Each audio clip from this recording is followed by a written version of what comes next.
right, we're gonna plan B it. We'll see if this works or not. Thank you for your patience. And thank you for the opportunity to be with you today.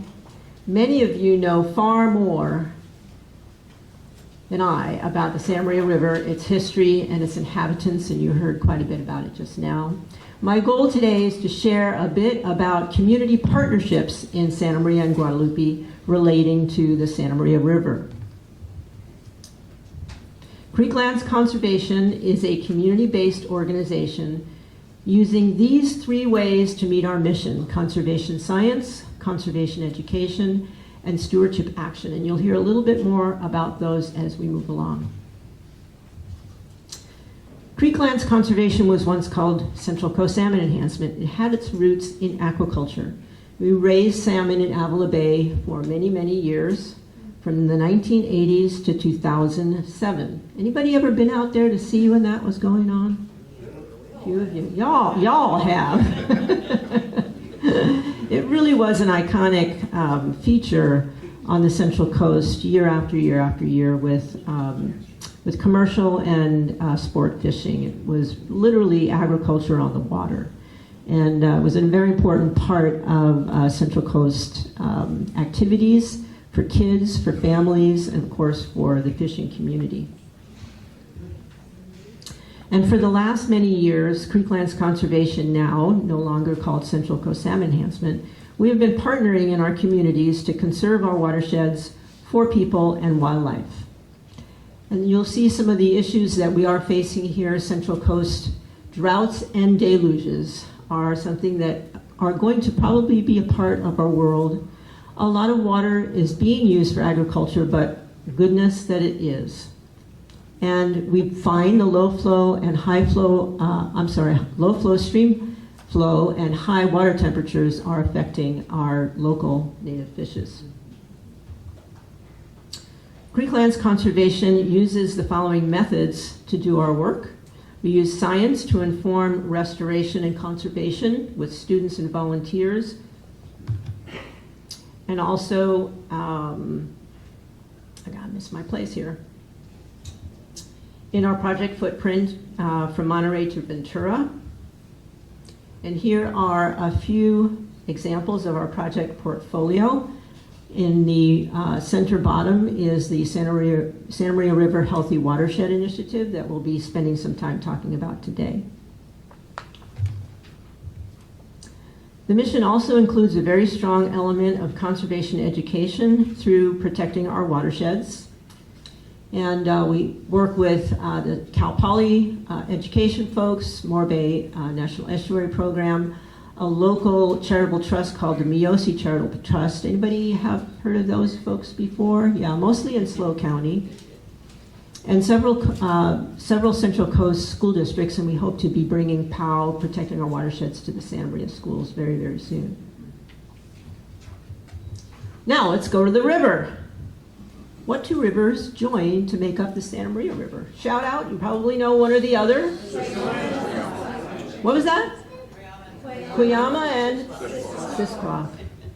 So the Sisquoc, if you've never been in the headwaters of the Sisquoc, they are a scenic and wild river within the forest. And as you go downstream, of course, the river slows down, flattens out. That picture look familiar? And we don't know what the limit was. And the size is important. If you ever, wonder, is size important? It is. It tells us a lot about populations of fish in the wild. And I wasn't really very aware of the stocking that took place. So that was really interesting to learn about, especially the pond that you could fish your own dinner out of. I'd never heard of that before. That was really cool. So the supply of trout for the old timers was quite large. And the other river, the Cuyama. The headwaters of the Cuyama, steep, leading to Twitchell Reservoir, of course, and dam, and releasing water downstream for municipal and agricultural uses, and flattens out and eventually leads to the estuary. So we share the watershed with lots of critters, Anybody want to shout out what they see here? Anybody know? Wah, wah, wah, wah. Okay, how about upper left? Yeah, that's a rainbow trout. It's a young trout. Anybody know how you can tell? Spots or par marks, those vertical lines on the side of the body. It's a young steel. It could be a rainbow trout, could be steelhead. We don't know. Depends upon its life cycle and where it starts out its life. How about the other side, the other fish? Anybody know? Tidewater goby. Yeah, it's a tidewater goby. So you'd see that in which part of the river? In the upper river, or in the lower river, or in the estuary? That's an estuary critter. How about the lower left? Red-legged frog. And in the middle, below? Which one? Snowy plover. And how about on the right, lower? Western pond turtle. And I read just last night that it is going to be listed as a threatened species in our area. So we share the watershed with lots of wildlife. But we're going to zoom out for a second. And here's the watershed and where you are in it. Most of you are probably familiar with the lay of the land here. We're going to go back and start in the estuary. And you've probably seen some of the images about what the estuary looks like these days.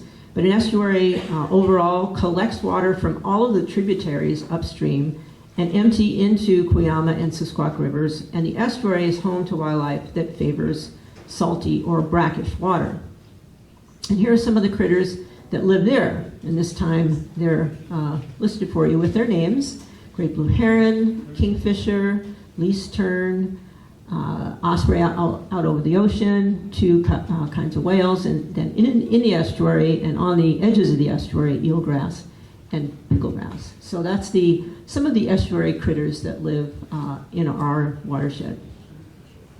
If we go upstream from there, we come to the riparian zone. So you're coming out of Guadalupe and heading into basically the Sandy Flats area. And then further up, of course, you'll see in the Sisquoc and the Cuyama a lot of habitat that is riparian. But our watershed has changed, as we all know, a lot over the years.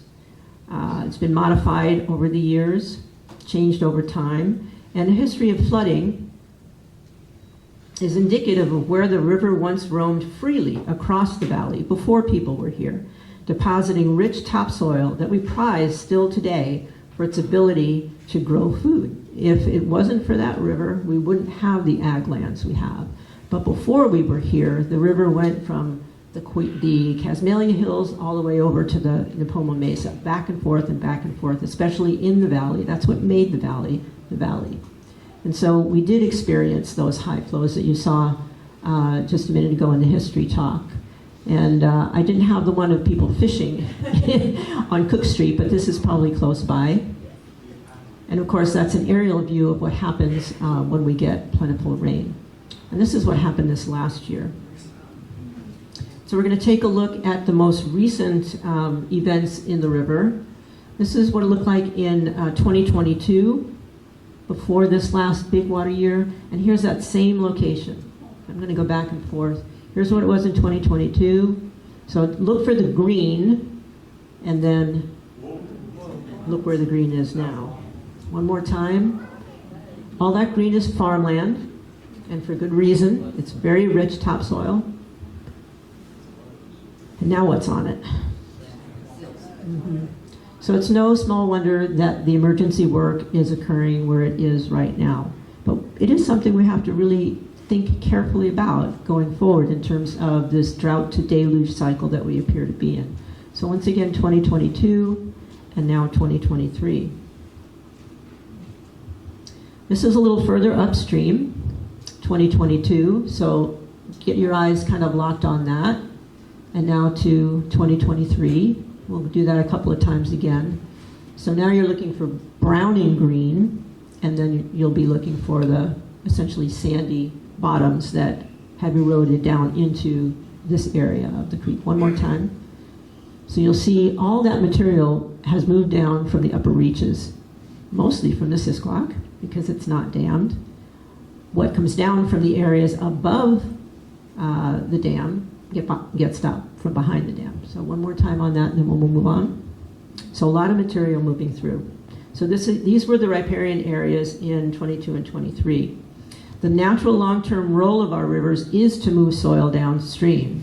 Our dunes, our beautiful dunes, Guadalupe and Pomo dunes, result from sand being carried down to the coast by the river and being deposited in the nearshore environment and then subsequently blown up onto shore through tidal action, winds, and time over thousands of years.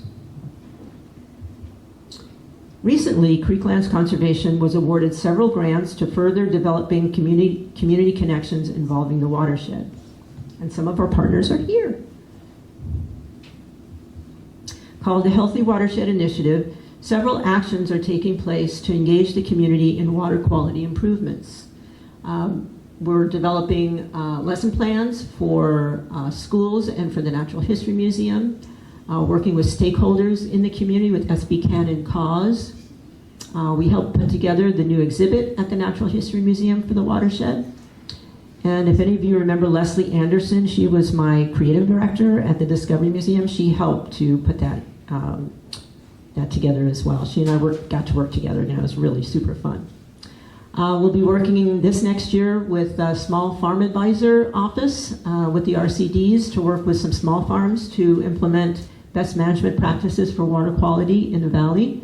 And we hope to be successful on a grant with the RCDs through NRCS called the National Water Quality Initiative Grant. And that'll help us do some more water quality work. Oh, Robin, I just saw your face. Hi. And so SB Can and Cause is the bulk of our water team, and they've been learning how to monitor water quality in the river.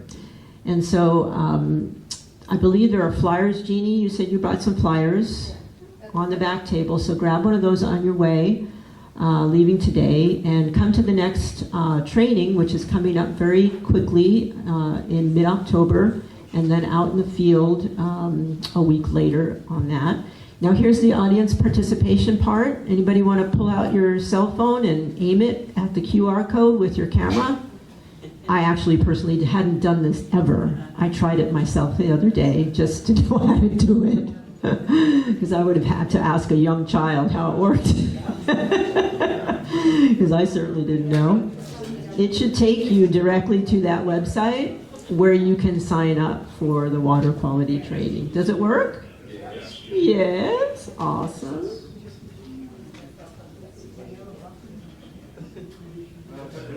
Anybody else still want to try it while we're? It looks like a YouTube video. Yeah, it's a YouTube video. Tim Delaney, our hydrologist, is reviewing what's learned in the water quality training. Oh, don't turn it on right now, though.